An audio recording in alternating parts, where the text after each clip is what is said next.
हम डिस्कस करेंगे class binding इन Vue.js कि क्लास बाइंडिंग क्या होती है। देखिए, सबसे पहले देखते हैं हम, यहाँ पे डेफिनेशन मैंने दी हुई है।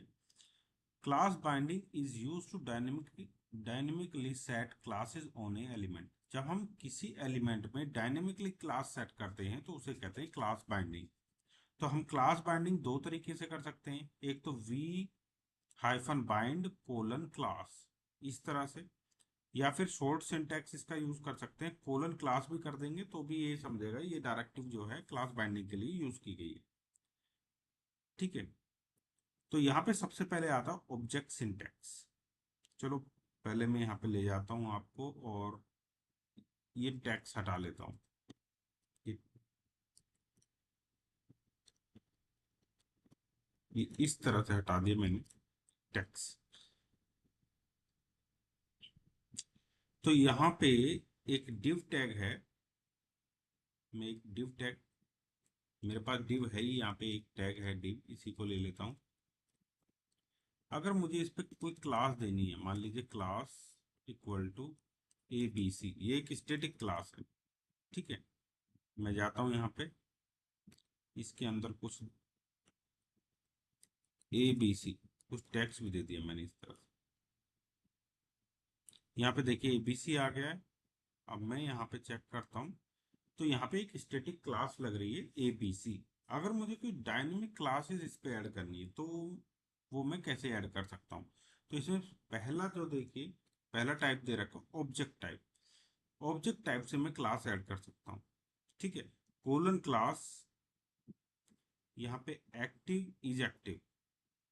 ठीक है, तो मैं यहाँ पे चला जाता हूँ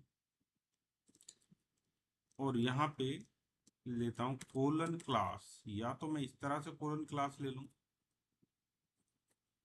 ठीक है, इसके अंदर एक्टिव कोलन इज एक्टिव ये लिया मैंने, और यहाँ पे इज एक्टिव ले दिया मैंने, const is active equal to true.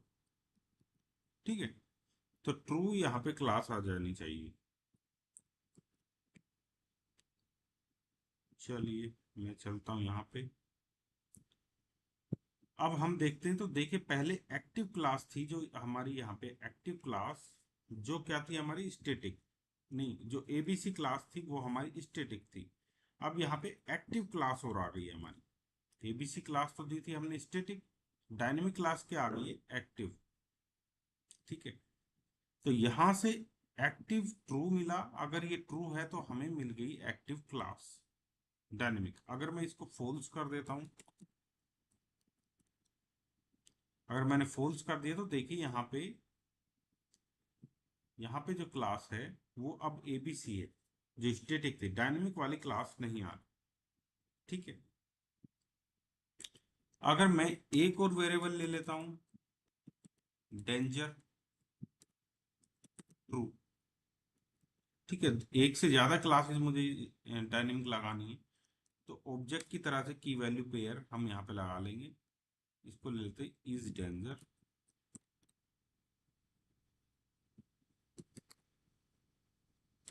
Danger colon is danger. ठीक है, ये ट्रू है। तो देखिए डेंजर क्लास यहाँ पे आ गई। अब मैं यहाँ पे अगर इसको भी ट्रू कर दूं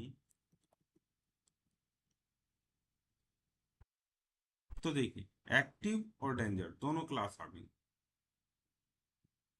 तो इन क्लासेस के बेसिस पे हम यहाँ पे कुछ भी सेट कर सकते हैं। कोई भी हमें CSS सेट करनी हो तो वो भी सेट कर सकते हैं, जैसे कलर रेड, डेंजर का कलर हमने रेड दिया तो देखिए टेक्स्ट हमारा रेड हो गया। ठीक है, अब हमारी एक और क्लास थी यहाँ पे, एक्टिव। एक्टिव एक्टिव पे हमने बैकग्राउंड कलर दिया ग्रीन। देखिए बैकग्राउंड कलर ग्रीन, और जो कलर हो गया ABC पे रेड। तो डेंजर का टेक्स्ट कलर रेड हो गया, और एक्टिव का बैकग्राउंड कलर ग्रीन हो गया।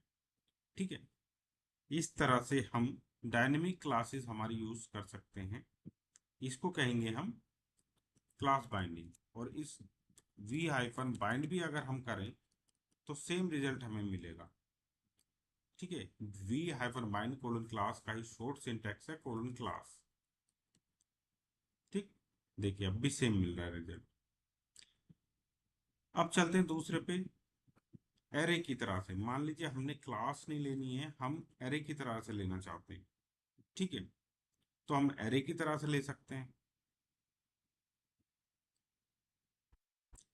यहाँ पे हमने ऑब्जेक्ट लिया था, तो मान लीजिए मैं इसको हटा देता हूँ और इसको एक एरे बना देता हूँ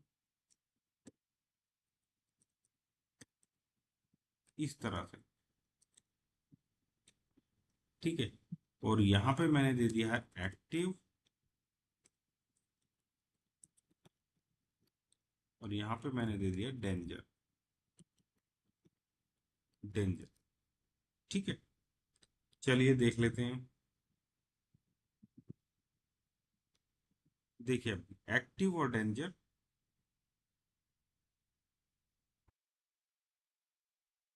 एक्टिव और डेंजर दोनों क्लासेस आ रही।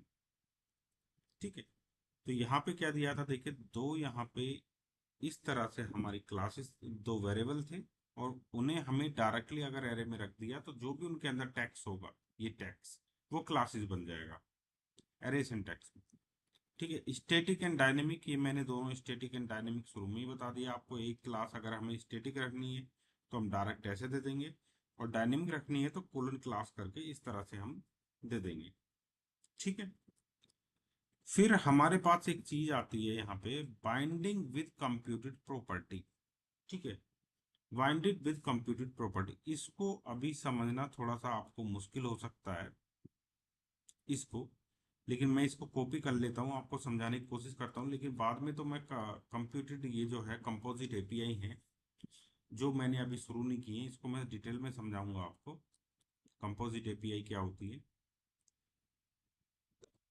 मैं यहाँ पे जाता हूँ और मैंने कुछ इस तरह से ये लिया और यहाँ पे एरे में रख दिया ये।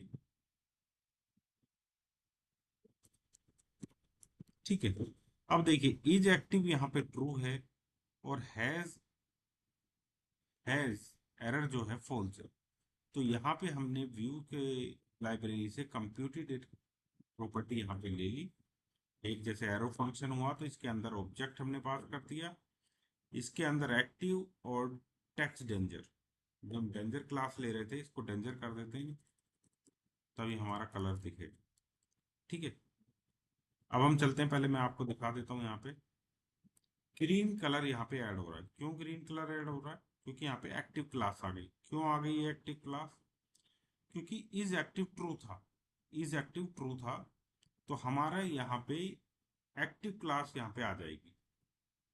ठीक है, तो मतलब क्या है, यहाँ पे अगर मैं यहाँ पे एरर को ट्रू कर दूं और इज एक्टिव को फॉल्स कर दूं, तो इस वेरिएबल में अब हमें क्लास मिलेगी डेंजर। देखिए डेंजर, तो ये रन टाइम पे डायनेमिकली ये कैलकुलेटेड हो रहा है। जब कोई कैलकुलेट हो क्लास, मान लीजिए यहाँ पे जो एक्टिव है वो कब मिल रहा है, जब ये वेरिएबल ट्रू है। डेंजर कब मिल रहा है, जब ये ट्रू है।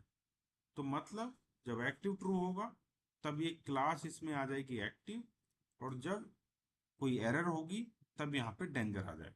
तो एक तरीके से इफ एल्स की कंडीशन बन रही है, जहाँ कंप्यूटेशन हो रहा है, जहाँ भी कुछ कंप्यूटेशन हो रहा है। मान लीजिए कंप्यूटेड हमारा इस तरह से भी यूज होता है, जैसे हमारे पास एक वेरिएबल है const a equal to 10, a equal to 10।